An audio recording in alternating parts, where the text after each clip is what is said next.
A Universidade de Cruz Alta, pela primeira vez, sediou o encontro das regiões Sul e Sudeste da FAUBAI, a Associação Brasileira de Educação Internacional.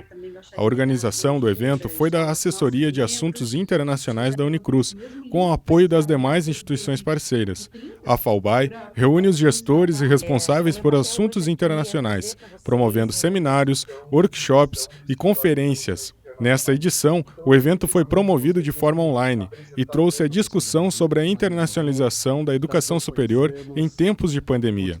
Na abertura do evento, o reitor da Unicruz, Fábio Dal Sotto, destacou que o contexto da pandemia evidenciou diversas fragilidades no cenário mundial. Por outro lado, proporcionou que momentos como este reunissem pessoas de diversos lugares. De realização, dos eventos e dos palestrantes, nacionais e internacionais, eu acho que isso ganhou força durante a pandemia, Então, aí aqueles professores, pesquisadores que dificilmente nós conseguiríamos trazer pessoalmente para as nossas universidades, isso nós tivemos algumas possibilidades de contato, remotamente. Então, esse é um ponto positivo aí do momento que nós estamos vivendo, Um outro ponto que eu entendo também que é positivo nesse contexto é de que os problemas globais, eles afloram mais, E o contexto da pandemia é um problema global, E nós podemos extrapolar isso para outras áreas do conhecimento também. Na sequência, Alexandre Gracioso, vice-presidente acadêmico da SPM São Paulo,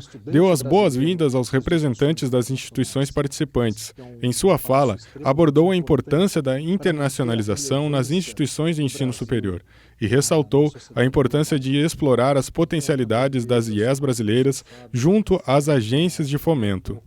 Eu também vejo os esforços de internacionalização como absolutamente essenciais para a estratégia de perenidade e relevância das nossas instituições de ensino superior. Então, além dessas iniciativas, é importante a gente ter iniciativas de currículo e de debate internacionais, como tenho certeza que as instituições aqui presentes hoje têm promovido e de forma talvez mais acentuada esse ano. Falando pela SPM, esse foi um ano que aconteceu muita coisa no plano da internacionalização.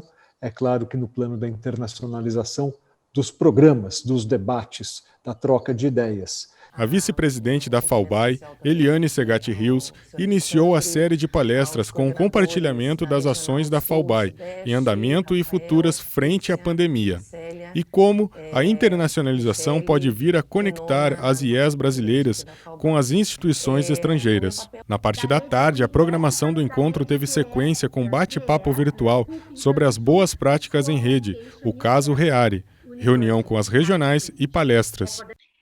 Eu vejo que cabe à internacionalização um papel muito forte.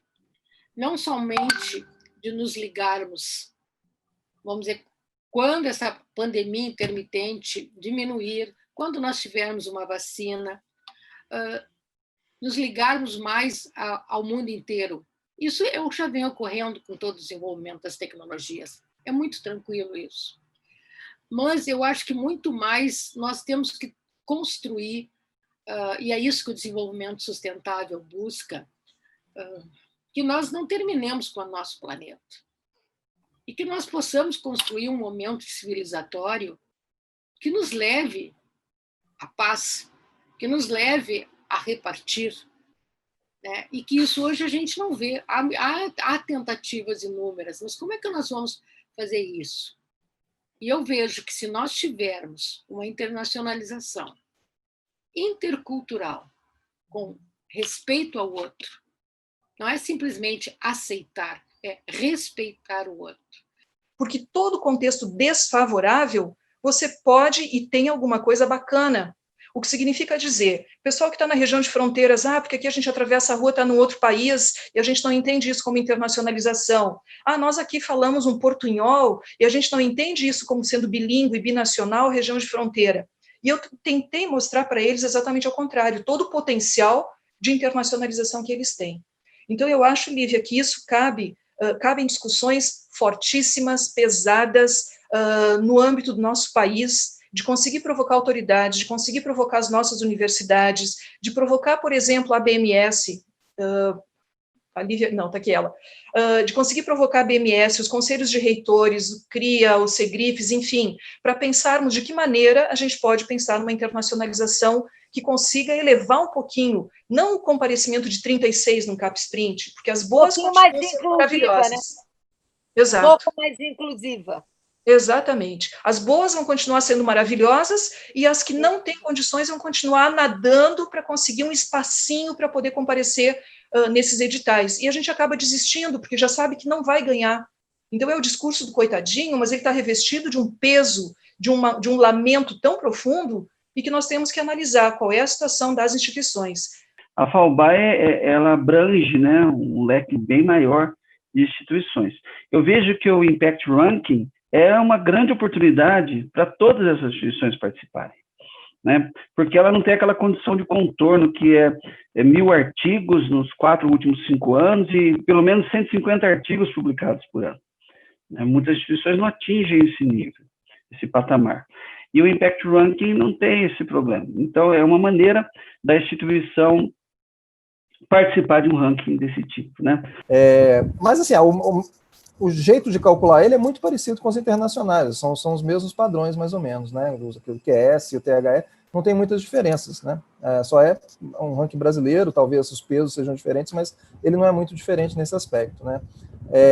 E como o Dalmo falou, o de impacto ele permite a você mostrar um lado da universidade que ele fica invisível nos outros rankings, especialmente aqueles projetos que estão com a comunidade, aquelas ações que estão voltadas para o público local, regional, muitas vezes, que não aparecem, né, na questão dos rankings internacionais. Não é uma publicação científica, né, que vai sair na Science ou na Nature, mas talvez seja uma cartilha que tem a ver com a comunidade local, que seja extremamente importante. Isso daí entra, né? Porque você tem, né, existe, vamos dizer, várias das perguntas lá são assim, existe interação com a comunidade? Existe um programa, por exemplo, de saúde feito com a comunidade local? Sim. Evidências. Você dá uma cartilha, um site que forneça informações, né? E várias outras coisas, né? O campus está aberto ao público, por exemplo, né? As pessoas podem entrar, podem visitar. Existe uma área verde, né?